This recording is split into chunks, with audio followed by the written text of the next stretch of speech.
Hello and good evening, Chicago.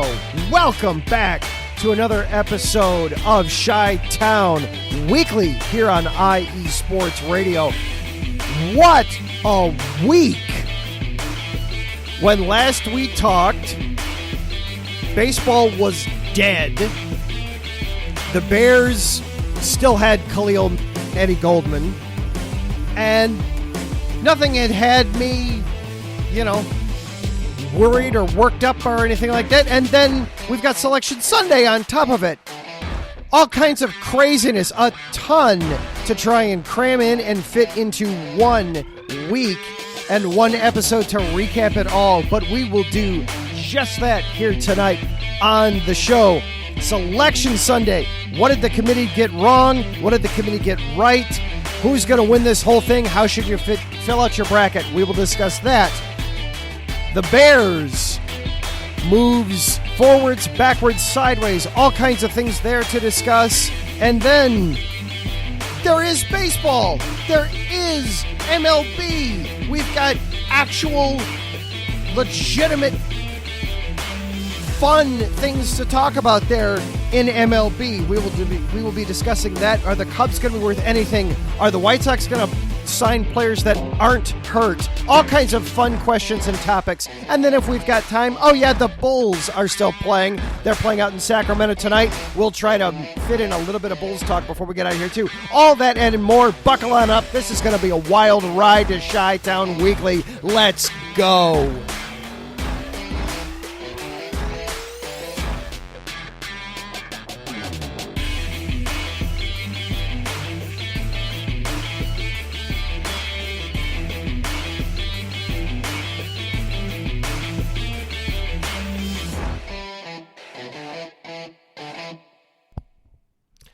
And once again, welcome on into Chi-Town Weekly here on IE Sports Radio, your direct feed for all that is sports. Thank you for hopping on and joining us here tonight. I am your host, Adam Karnick. We have got a ton to get through in case you didn't catch it all that in the open there. But before we get any too much further, of course, we do need to acknowledge our sponsors. We're going to do that real fast because we have got a ton to go through tonight. Of course, the Southern California Warriors semi-pro football team. The world of semi-pro sports is unlike any other sports organizations. Players pay to play in hopes of so many different outcomes, whether it's playing to get filmed, to try it for professional teams, big-time colleges, or just playing to stay in shape. No matter what, all semi-pro players have one thing in common, and that's playing for the love of the game. The SoCal Warriors have been on a quest to earn titles and give players second chances since 2017. Whether you're in Southern California or anywhere in the world, give semi-pro sports a chance if you love your sport. You may get that second chance you've been waiting for as an athlete. Find them on Twitter at SoCal Warriors, Instagram at Southern California _Warriors, or Facebook Southern California Warriors. And with that, I am going to welcome back into the program now our guest from last week, Matt Garner. We did a lot of previewing last week of what Selection Sunday might look like. Matt, what did the committee get right, and what did the committee make you want to tear your hair out about? Honestly, I can say with full confidence that there was more for me to tear my hair out than what they got right. But when bid thievery happens in the case of Richmond, that really kind of just threw the whole thing into chaos more than anything. As far as the committee is concerned, being the math teacher that I am, I would give them a C, maybe a B- if I'm feeling generous. But the biggest issue that I saw with the committee is a team like Houston, who was a 5 seed in the South. They had a net rating of 3, which basically means they were the third best team on paper, and they were ranked anywhere between 16 and 20th. That just defies all logic to me. I know we talked about this yesterday a little bit when the selections were announced, but why would they use the net when they don't even follow their own logic and system that they created because of it? To me, it's almost like they're going to try to sink a nail in the wall with a screwdriver. I mean, it's going to get the job done, but it's way too messy. And then, like I said, I'll talk about Rutgers later, and was really surprised that they made it with a net of 77 as well, too. So there's a lot to digest here, but boy, I'm almost at a loss for words on how the committee didn't use the tools that they were given. Yeah, is that a result of, and maybe this is, do we know who's on the committee? Were there people that maybe weren't there last year, or are there some holdouts that are just kind of like we see in baseball all the time of, you damn kids and your sabermetrics. Back in my day, we used our eyes and that was it. Is that kind of the thing going on here with the committee, or do we have no idea? I cannot honestly say what they were thinking or how they actually put things together. I do know the chairman, actually the committee itself, is made up of different athletic directors across the NCAA. I believe that the chairman of the committee is from the Southland Conference. I don't know the gentleman's name, but so it's not like the chairman is like a power school conference. So, I mean, they have their reasons for doing what they did. I just don't understand any of them, and maybe that's why I'm not on the committee, and that's why I'm complaining about it. Yeah, Taryn Rodriguez, real quick, he's joining us in the chat. By the way, if you're listening live on Spreaker tonight, hop on in to the chat, make a little username for yourself, hop on in. It's free. We interact back and forth that way, have some fun. Taryn's asking in the chat, why did Texas A&M get left out? What was part of the reasoning and thinking there? Was that just Richmond won, so therefore somebody had to get thrown out? Honestly, between Richmond winning and then a couple other bubble teams doing better than what anybody expected them to, Richmond took Oklahoma's spot, I believe. Oklahoma and Texas A&M were part of the two that were the first four out.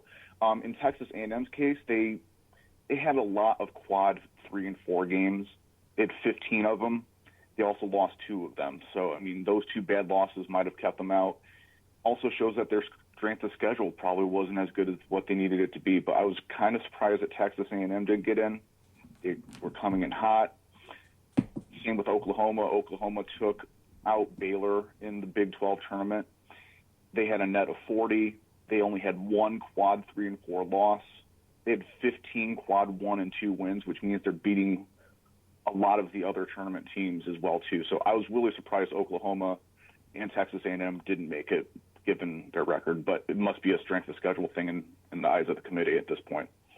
Yeah, and of course, Oklahoma, a little bit of a Chicago favorite at the moment because, of course, Loyola of Chicago's former head coach, Porter Moser, is now the head coach there at Oklahoma. I was kind of hoping that they might meet up in the tournament and have some fun there that way. Well, let's talk about a couple of schools real quick that did kind of sneak in thanks to the committee. Let's talk specifically in the Big Ten, Rutgers and Indiana. You had made a point to me and to a couple others before yesterday that Rutgers net rating, now net, we've only been using net for a couple of years, but their net rating was lower than realistically any other tournament team had, yet they get in. And Indiana was rightfully on the bubble the whole time and got in basically as team number 68. Mm-hmm. Let's start with Rutgers because that is my biggest point of contention that I'm trying to, again, choose my words carefully with this because you know how I am. But with Rutgers, I have never seen a team get an at-large bid with a net rating that low, ever. What the net tool is used for, again, is to rank all these teams from 1 to 350, whatever, and they're telling me that Rutgers is the 77th best team and they got in. Yeah, they started out slow. They beat some really good teams in the Big Ten. They did have 9 quadrant 1 and 2 wins, but they also had 3 quadrant 3 and 4 losses. They lost to teams that were literally in the 300s in the net. And that it was just surprising to me that they got in after that. I mean, apparently seeing Rutgers in the tournament is going to be better for ratings than someone like SMU.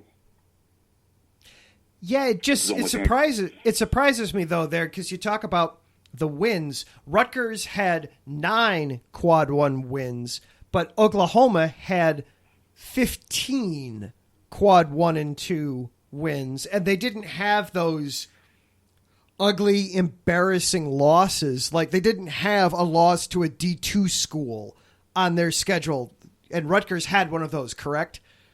To clarify, quadrant 3 and 4 wins are always based on Division 1. Okay. But the couple teams they lost to was like Louisiana Lafayette, who had like a quad rating at the time, or a net rating at the time of in the 300s. It's unacceptable to me. Yeah, so some ugly losses. So you think it's just Rutgers being in the conference that they were in and at the last just getting hot at the right time? That had a lot to do with it. I mean, marketing. I mean, which is to the average fan, which would you rather see, a Big Ten team or a team that you've never heard of from a mid-major? I mean, if it were me, I would rather see a Big Ten team come into the tournament than SMU. Let's be realistic here. Not saying it's the right move, but, you know, money talks. Yeah, you can understand that. All right, so then let's kind of break down this bracket then that they gave us. Starting off, let's start with the local schools, with the Chicago market here. Illinois and Loyola. Fortunately, they're both in the South region. Once again, they wind up in the same region. Now, at this point, they get seeded. If they were to meet each other, a little bit more would be on the line. This time, they'd be in the regional championship if they meet up this Correct. time. So, do you want to start with Illinois or Loyola?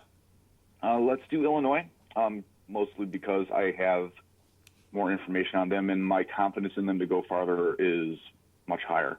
For Illinois, they did end up getting a 4 seed. I correctly picked that. But their road to the Final Four is going to be Chattanooga, then Houston, then Arizona, and then Villanova. My biggest concern is that they're going to probably lose to Arizona. Even though they have a first-year coach out there, he's recruited most of, not all of his players in his first year. That's something to be said about that program being built out in Arizona. But they're going to beat Chattanooga. I don't see them faltering that much. I think they can beat Houston, but at the same time, they have to make sure they're going to be playing good defense, and you have to get people's emotions under control, especially since the tournament will call fouls at a much higher clip than what they're allowed to do in the Big Ten. And then, like I said, Arizona is going to be a tough fight. I hope they can beat Arizona, but I just don't see it. Yeah, it's looking at that, assuming, of course, things go somewhat close to chalk. I agree. Chattanooga should be a fairly straightforward first-round opponent. I get nervous right away seeing that they've got Houston in the second round because Illinois seems to not like March as a whole. I mean, look at what happened in the Big Ten tournament. They get the double bye, they get Indiana, and then they turn around and let Indiana keep up with them. Now, Illinois, it comes out after the fact that they're dealing with pink eye running through the team right now, and hopefully all that'll clear out before the tournament starts, but still. Yeah, I mean, when Illinois is on, they're a very, very dangerous team, but if anything sidesteps them, if Brad Underwood has to deal with any type of adversity, I'm not saying that he can't handle it, but I don't know how well his team can handle it, considering that all they have really now is Kofi and Curbelo and Frazier to contend with from last year's team. Yeah, and of course last year lost in the second round to Loyola in an upset. Does that give them motivate? And this is, I don't know necessarily that we can answer this until we get to the games. Does that give them motivation, or does that then, when we get into the tournament, if say Chattanooga or Houston plays them tight late in the game, do they go, uh-oh, here we go again? You know, which side comes out? I wouldn't call it motivation. I'm going to say it needs to be a lack of memory. Everything in the past is in the past. It's not going to matter for this team in the moment. So, yeah, they can think – if they think back and look, oh, we've been here before, hey, we really screwed up, they're going to lose. Guarantee you, they're going to lose. But if they put that in the back burner, put that out of their thought process, they're going to be okay for the first 2 games. But like I said, that third game just really scares me because, as you said, Illinois hates March for some reason. I don't get it, but they do. Yeah. Well, and the Sweet 16, that's when there are no longer bad teams in the tournament once you reach the Sweet 16. So you've got to start running with the big dogs there. And Arizona is one of the few dominant teams in college basketball this season. Agreed. One thing I also thought of today is to win the whole entire tournament, you have to win 5 tough games. I don't care who your opponent is. Chattanooga is going to be a tough one. They're a tournament team. They can get hot. It's not going to be a cakewalk, but you have to win 5 tough games in a row, and I don't know if they can handle that. I don't know if they can handle more than 2. Yeah, Coach Underwood's boys are definitely going to get their mettle tested. Well, one program that has had its mettle tested a lot over the last several years and keeps surpassing the odds, Loyola. They come into this as a 10 seed. They draw Ohio State now in the first round. What do you think about the Ramblers heading into this tournament? I think that was almost an overreach for Loyola to be a 10. I don't know why I'm thinking that. Maybe it's just the matchup with Ohio State. I would have expected Ohio State to be actually a 6 seed, but, again, not my choice on that. My problem with Loyola is they got the worst draw humanly possible. Let's say they beat Ohio State. Their next opponent is going to be Villanova. And I don't care who you are. I will put my money on Villanova to go as far as they possibly can in the tournament as long as Jay Wright is their head coach. Would so you it's going to see be Villanova an uphill battle? But you know what? It's going to be a learning experience for them too. Yeah, and especially since they're moving to the A10 next year, they need all the experience they can get. And Drew Valentine this is his first tournament as the guy. They've got the youngest head coach in Division I. He's only a few years older than some of the kids that are out there playing. Does that become an advantage or a disadvantage? I mean, it's kind of the thing that you've never done before. Right. I'm going to answer that in 2 ways. One, I think it's going to be an advantage for Loyola for this year because he recruited everybody. He was their lead recruiter even when Mosier was there. All these guys that came back, even through the transfer portal nonsense, they came back because they wanted to play for him, and it showed that he demands his loyalty, he demands his respect, and he's going to do a good job with that. But on the flip side of that, I'm under the impression, and this is just my opinion, I don't have any inside source of this information, I'm under the impression that Drew Valentine will get another major head coaching job next year. Book it now. Somebody's gonna make him an offer he can't refuse. I mean, Missouri, South Carolina, LSU, all those places are looking for coaches, and you're going to have a nice, hot, up-and-coming coach. Might as well take a chance on him because you know that he's not going to require the salary that they would have for a more quote-unquote bigger name, and you're going to get the same results. And let's face it, everybody, one of the things with college basketball, the players come and go every 2, 3, 4 years, but you can name Mike Krzyzewski at Duke. You can name Bill Self at Kansas. You can name the coaches that can stay there for 20, 30, 40 years. You grab Drew Valentine at 30 years old, you might be able to have him for 35 or 40 years before he retires. Right. But to that point, though, not to disagree with you, but a lot of times in this day and age, with the transfer portal being what it is, you'd be lucky to have players for 2 or 3 years. So, I mean, and a lot of people are going to follow him if he leaves anyway. So that might make it easier for another team to take him away then, because they know exactly. Yeah, they know they can bring some people with them. So, Mm-hmm. so then do you see Villanova coming out of the South? Yep, I do actually. I do have Villanova beating the Wildcats. Well, the other Wildcats. That's kind of funny, actually. I just realized that. One of the other fun things of March is you wind up having some of the same mascots playing each other. Those are some of my favorite games because then I get to be just a fill in your favorite word for. I think the Wildcats are going to win this game. Put it down. Yep. So real quick, we'll wrap up some more general tournament things here. The Big Ten as a whole gets very well represented. 9 teams coming out of the Big Ten as a whole. What should we expect for this conference then in this tournament? I will be very, very surprised if any of those 9 teams make it past the Sweet 16. I just don't see it.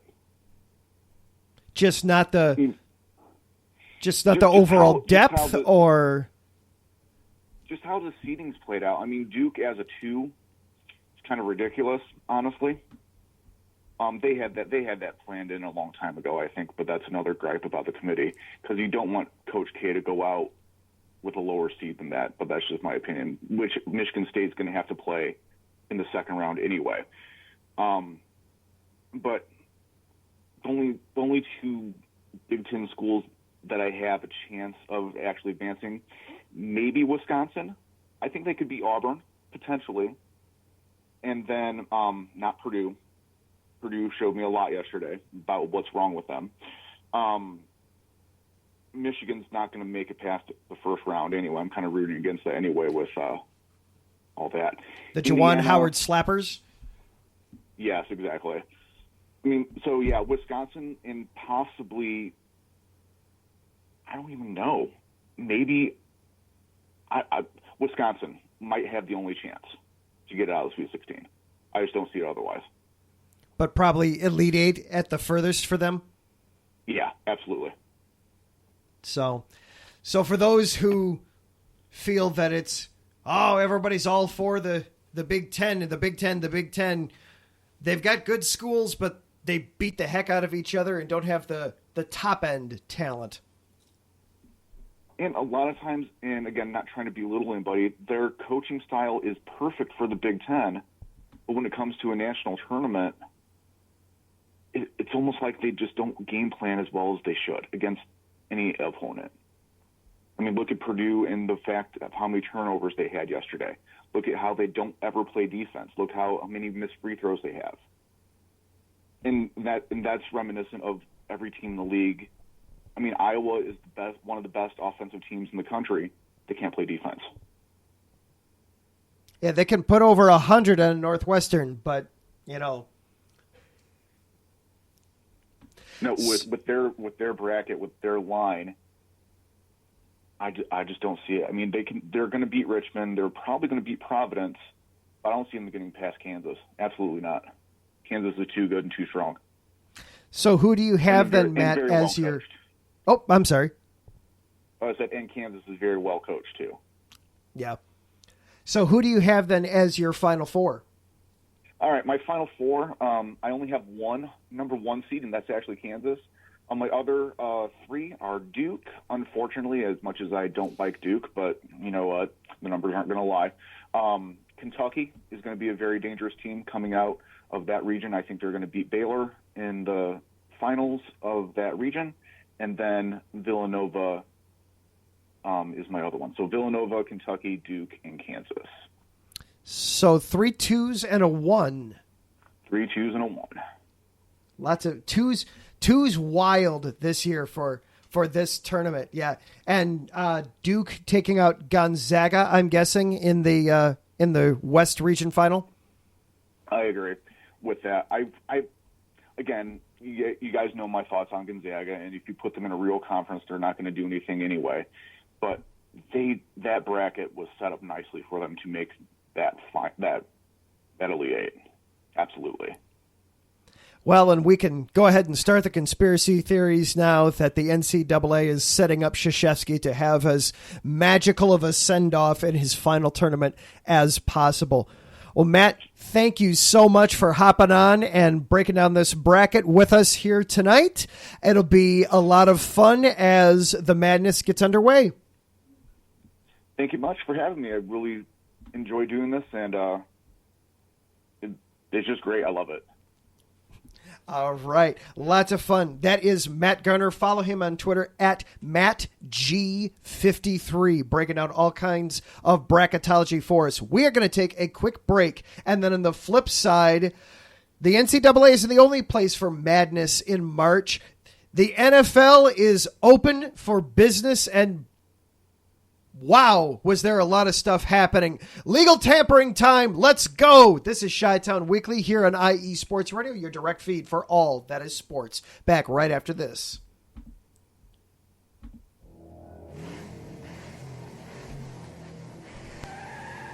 Motorsports takes many forms, and there's one show on IE Sports Radio that's ready to cover it all. I sure hope you're talking about you and I, Daryl, because I know the Extra Mile is the best place to go for everything motorsports related. Yes, it is. From NASCAR to IndyCar to sports cars to everything in between, IE Sports Radio has everything covered for the fastest sport in the world. Plus, don't forget all of our random shenanigans along the way. That's right, Caitlin. So for plenty of motorsports coverage and plenty of Caitlinisms, check out the Extra Mile on IE Sports Radio with Daryl Kinsey Jr. and Caitlin Seen, Thursdays at 8 p.m.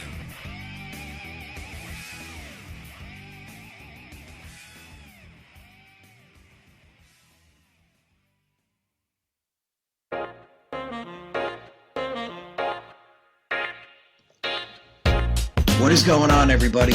My name is Harrison Glazer, and we're coming at you from the Show That Never Sleeps podcast. I cover the Jets, the Islanders, the Nets, and the Yankees. This is Pierre Moss, and I cover the Mets, Knicks, Rangers, and the Giants. Our show is live every Wednesday through Spreaker and a bunch of other ways to get our content. Again, we're the Show That Never Sleeps podcast. We talk about all those New York sports. It's a lot of fun. We get into all of it. Please tune in. Again, that's Wednesdays at 6 p.m. And we look forward to having you guys right here on IE Sports Radio, your direct feed for all that is sports.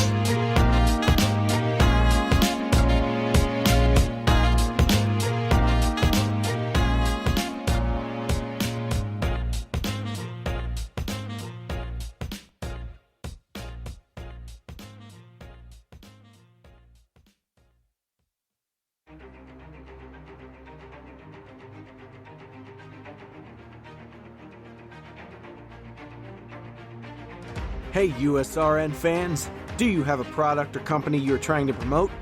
Look no further. USRN is teaming up with small local businesses trying to establish themselves via online promotion. Let us know if you're interested. Email us at usrnradio@gmail.com to learn more.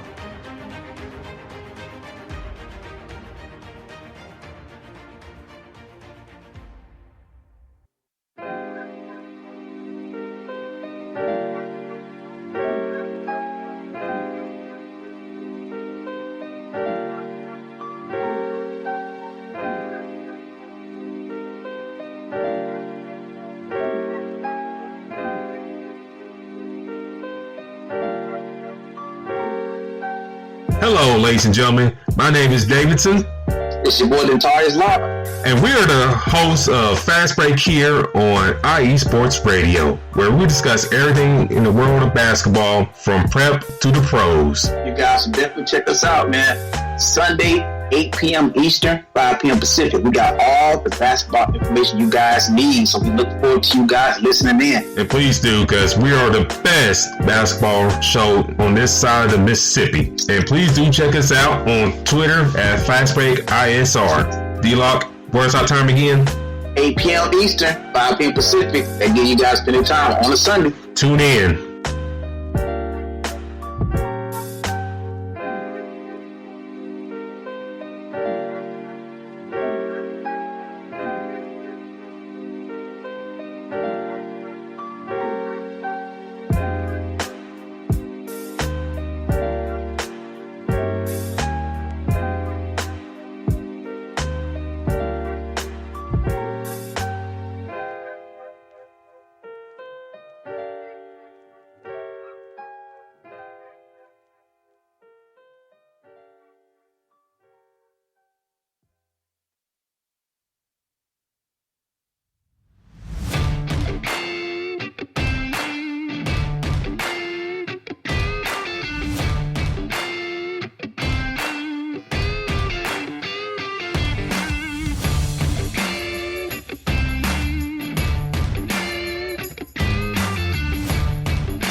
up, ladies and gentlemen? This is your host, Beantown Brandon from Titletown Sports, right here on the greatest, and I mean the absolute greatest podcast team right here on IESR Sports Radio. That's right.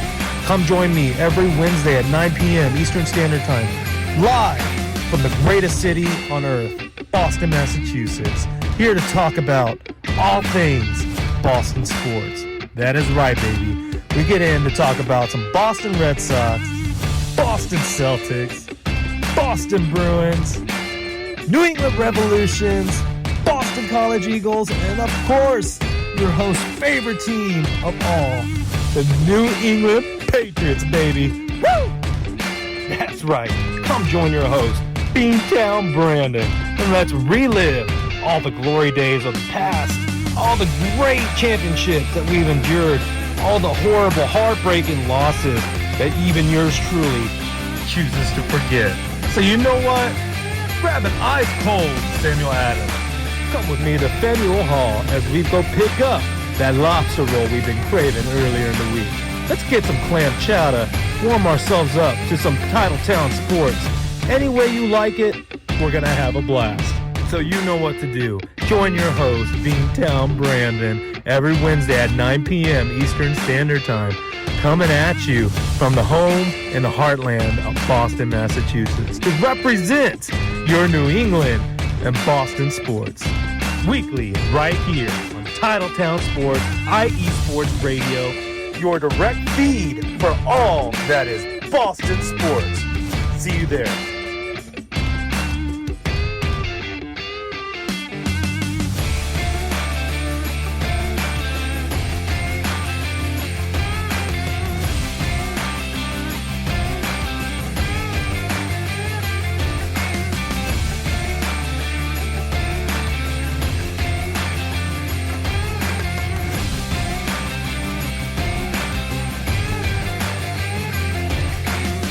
And welcome back into Chi-Town Weekly here on IE Sports Radio, your direct feed for all that is sports. Once again, I am your host, Adam Karnick.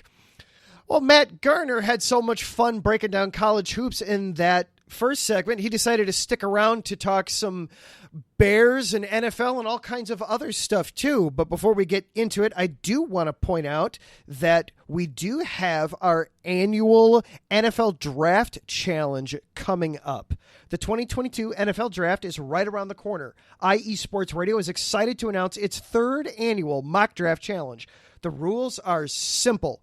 Predict all 32 first-round picks. No trades, no modifications, no tricks. The participant who has the best mock draft will receive a shout-out on all of our shows and their choice of an IE Sports Radio hat or shirt. If you're like me and a little low in hair, the hat becomes the obvious choice.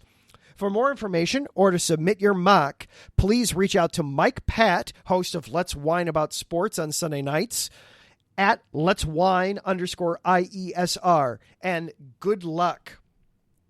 So, Matt, the big news of the day for the Bears, we have the first major free agent signing of the Ryan Poles era. The legal tampering period opened up today. For all intents and purposes, free agency is upon us.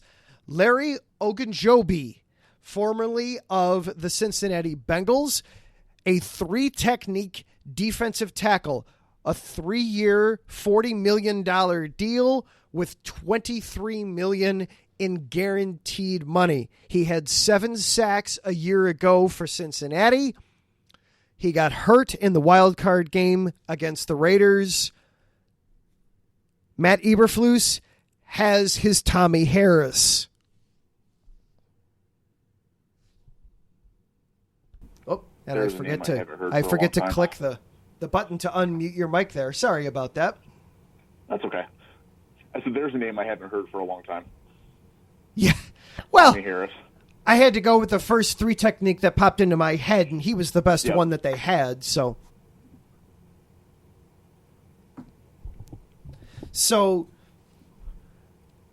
were you at all surprised, Matt, that they decided to go defense in the first free agent signing, because the talk had kind of been from polls that he wanted to emphasize helping Justin Fields, trying to get weapons around Justin Fields, and then also that he wasn't going to be active in the first wave of free agency, that he's going to wait till wave 2 or 3 where there were less expensive players available. But here, first day, big money deal, and it's for a defensive player. Well, that just shows me that Poles is going to be more offensive-minded, thinking in the draft. But the Bears defense lost a lot of key players. They released Eddie Goldman today. I saw that officially. They got rid of Mack, and so I mean you've got to start somewhere. Both sides of the ball need a lot of work. It is going to be a rebuild, as far as I'm concerned, for the foreseeable future. But sometimes, even if he said that he wasn't going to do anything in the first wave of free agency, sometimes when the pot of gold lands in your yard, you got to collect it.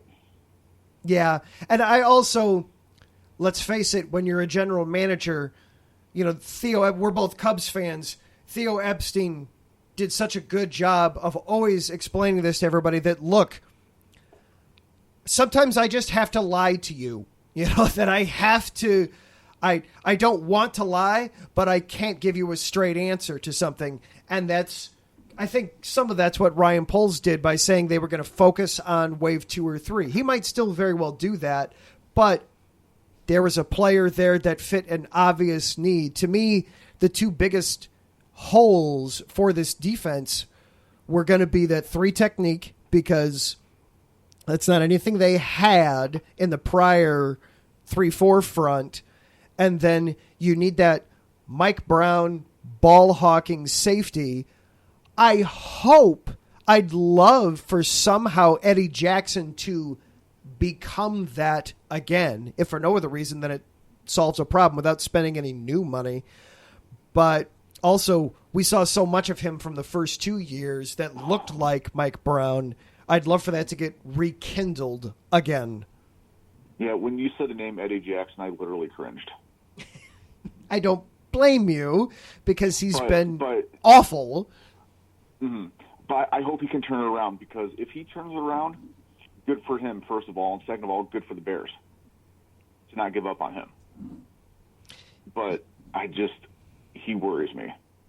Oh, believe me, he worries me too. I am hoping beyond hope that he turns into what he was. My fear is that he got paid and lost his desire. I always find that hard to believe.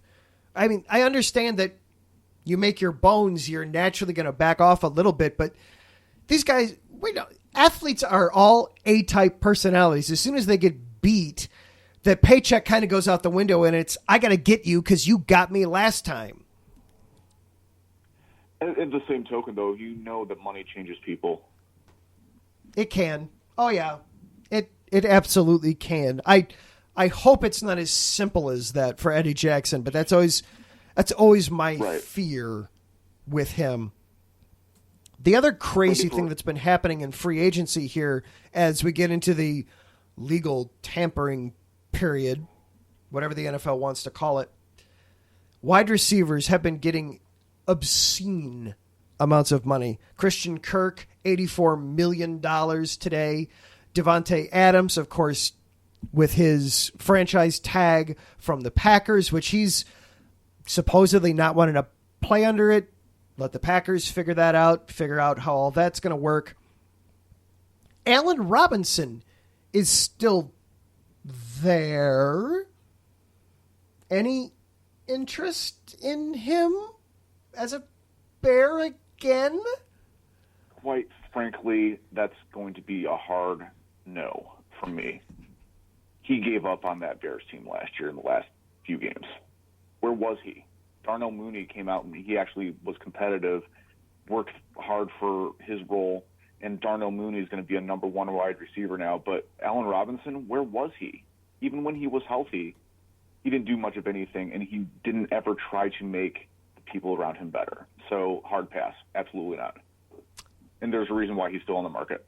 Yep. I can't argue with any of that. The only thing I would say to try to play the other side of that is Matt Nagy clearly gave up on Allen Robinson well before Allen Robinson gave up on the Bears. But Allen Robinson, you have that tape out there of you clearly giving less than 100%. Everybody sees that. No, that never looks good for a player. So that was the fun news for the Bears, was signing Ogunjobi. Last week was hard because you already mentioned Eddie Goldman got cut. That became official today. Tarik Cohen got cut. Talk about timing. He signs an extension week 2 of the 2020 season. Or excuse me, after week 1 of the 2020 season. Plays week 2 against the Giants. Tears his ACL week 3 against the Falcons. Hasn't hit the field since. That's a rough one. And then the big blow, Khalil Mack gets traded to the Chargers. Taryn's in the chat talking about Allen Robinson a bit. Taryn is, of course, a Chargers fan. We talked a little bit right after that trade went down. Taryn, take good care of Khalil Mack. Having Mack and Bosa on the same defense. Prayers up for the AFC West. Patrick Mahomes, Derek Carr, and now Russell Wilson. They're going to be running for their lives against that front.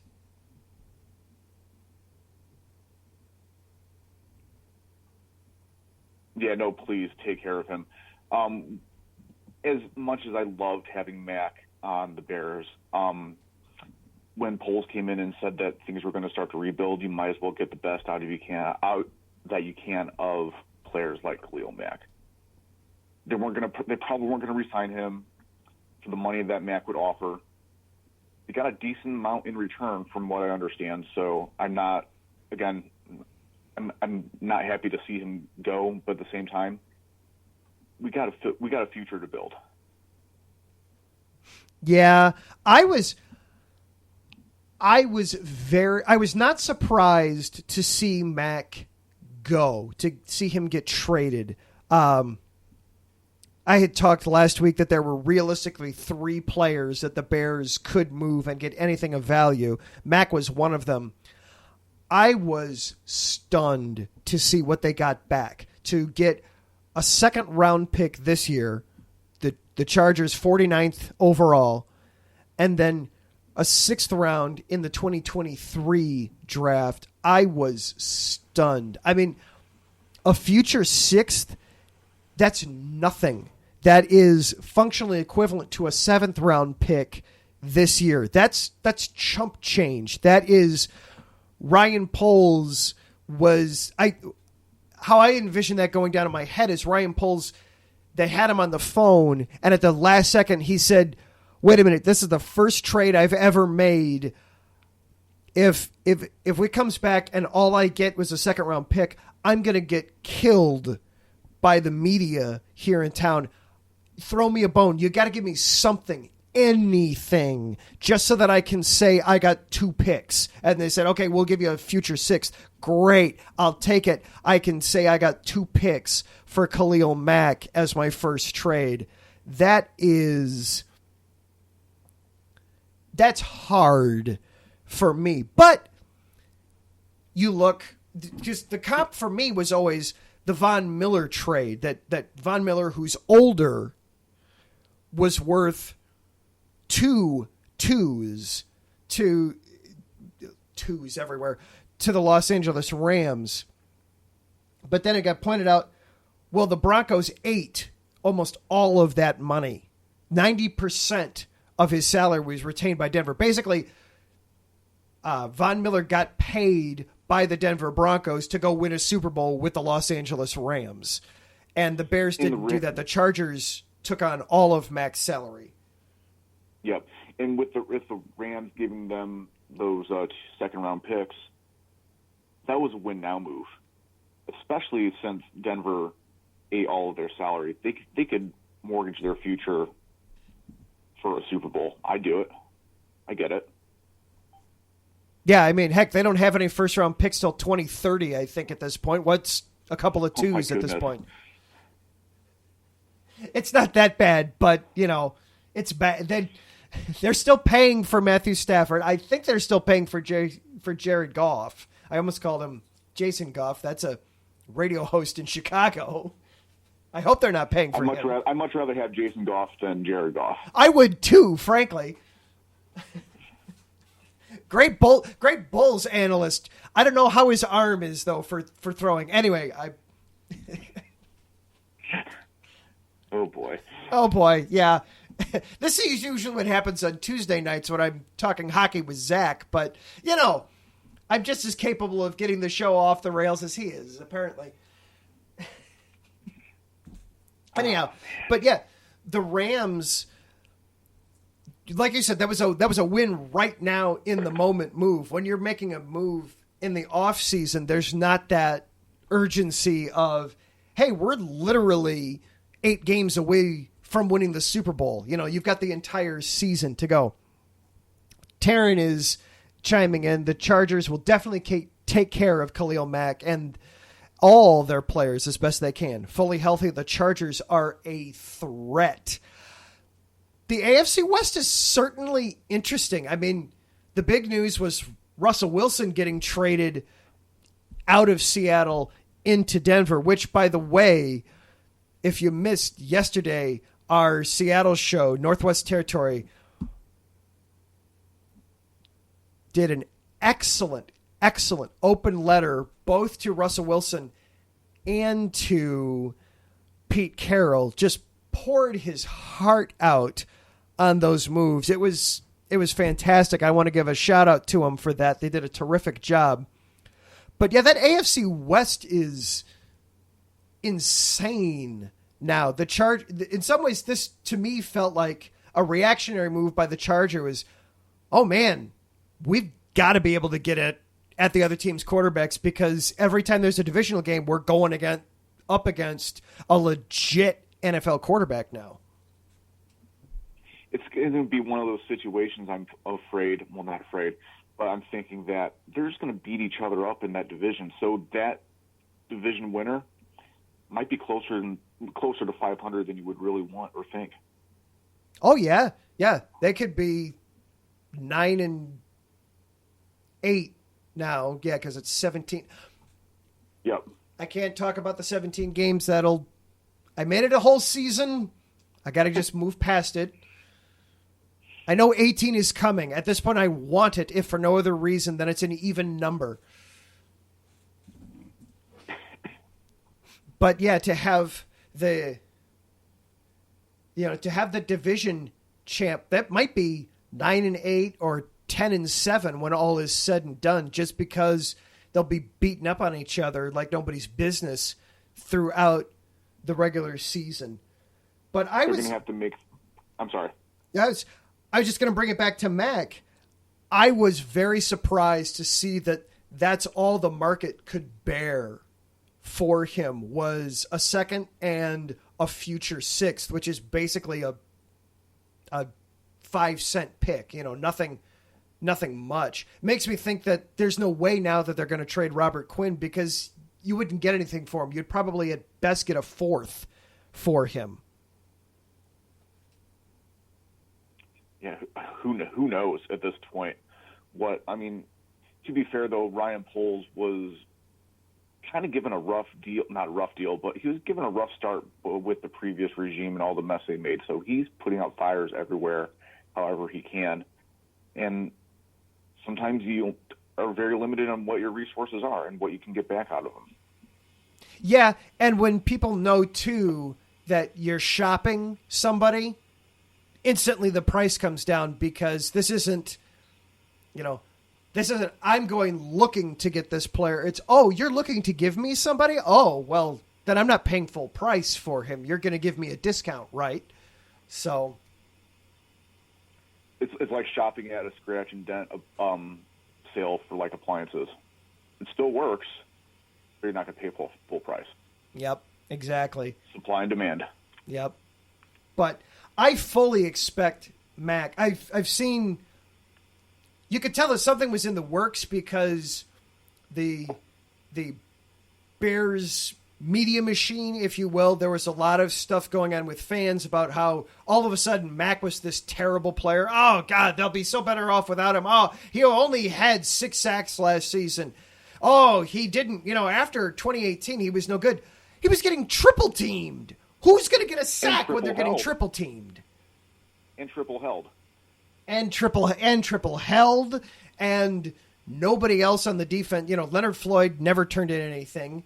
They never had anything on the other side of him to take advantage of that. So I fully expect Khalil Mack to have a monster season in Los Angeles. And I kind of hope he does. I will be cheering every time Mack gets a sack out there in Los Angeles for the Chargers. It will be interesting to see what else comes in free agency for the Bears. I think at this point, wide receiver is absolutely going to wait until the draft. I keep holding out hope that something's going to happen with the offensive line here in free agency. There's, as I see Mike Pat is in the chat, he put out a preview about a month ago in the blog talking about all the offensive linemen that are going to be out there in free agency. I haven't seen very many offensive line names come off the market yet. So hopefully that's where Poles starts throwing some money. If you don't have an offensive line, you don't have anything to speak of for the next 2 or 3 years. You don't. Yeah, got to keep Fields upright. Exactly.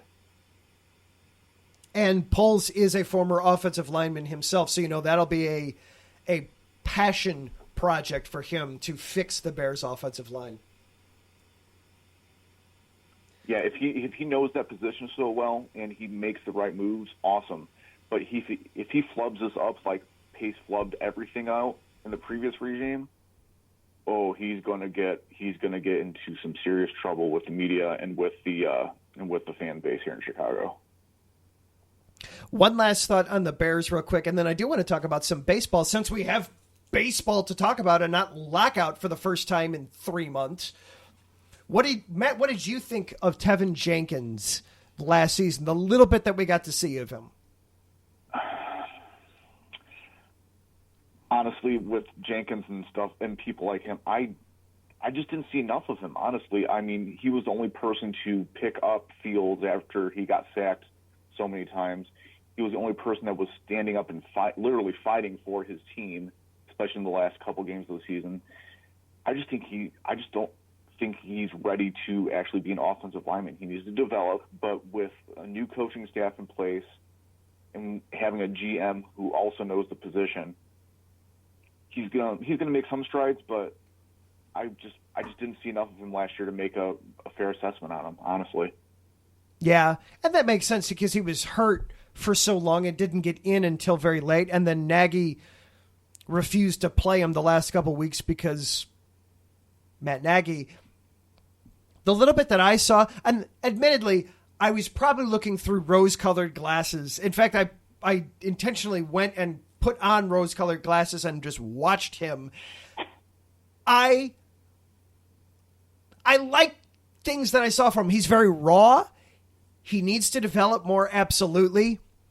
But he's got a tenacity about him. One of the things I learned to appreciate about Olin Kreutz eventually, once Olin Kreutz got a few years into his career and matured a little bit, was he was mean. You need that in an offensive lineman. You need somebody that's going to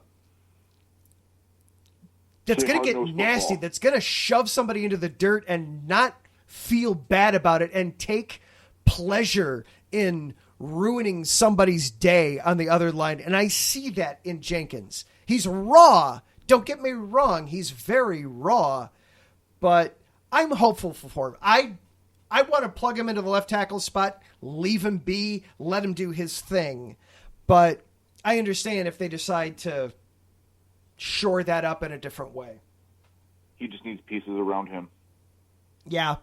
Well, that's true of a lot of players on the Bears. All right, real quick before we get out of here, we have actual baseball things. Now, Matt, I know you're a diehard Cubs fan. Yes, I'm cursed with that. Hey, we had 2016, though. That was a heck of a lot of fun. So this is obviously going to be a rebuilding year for the Cubs, retooling, whatever they want to call it. Are you excited about anything on the Cubs this year, now that we know we're going to have baseball? Couple things. One, I'm actually, this goes against every fiber in my body, but I'm actually happy about the DH coming to the National League because you're going to save Wilson Contreras' knees.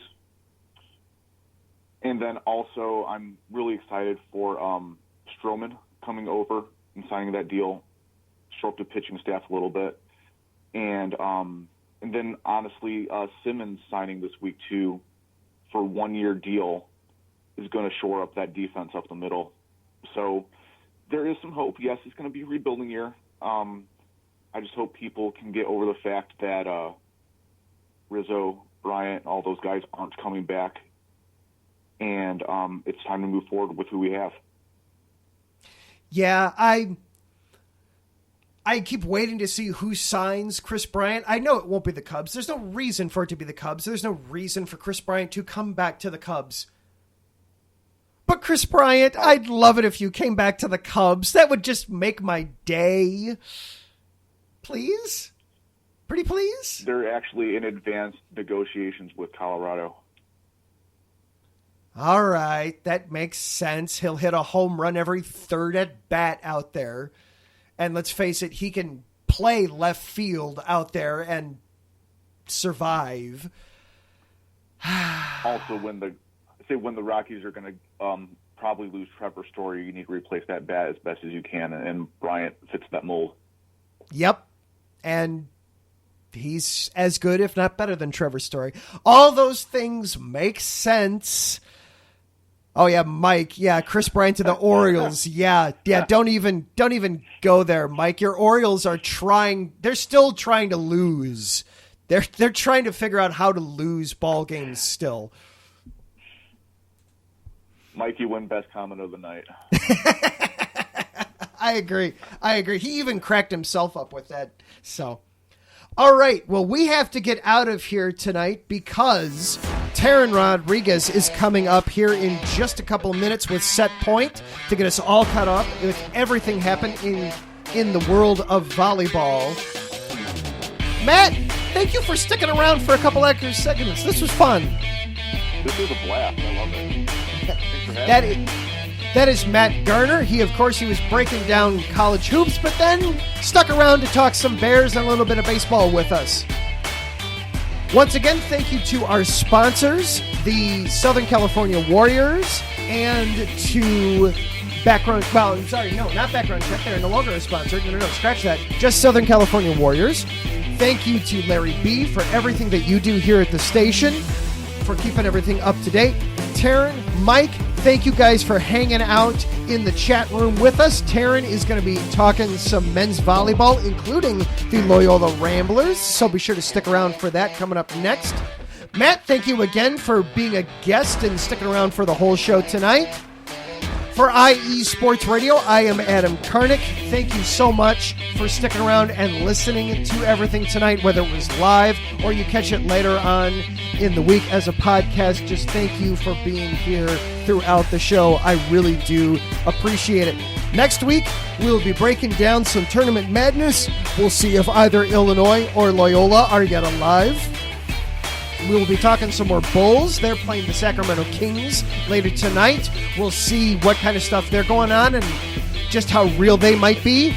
We'll see what other free agent signings happen, whether it be in the world of football or baseball between now and then. We'll see you next week. Until then, be safe, be healthy. Bear down.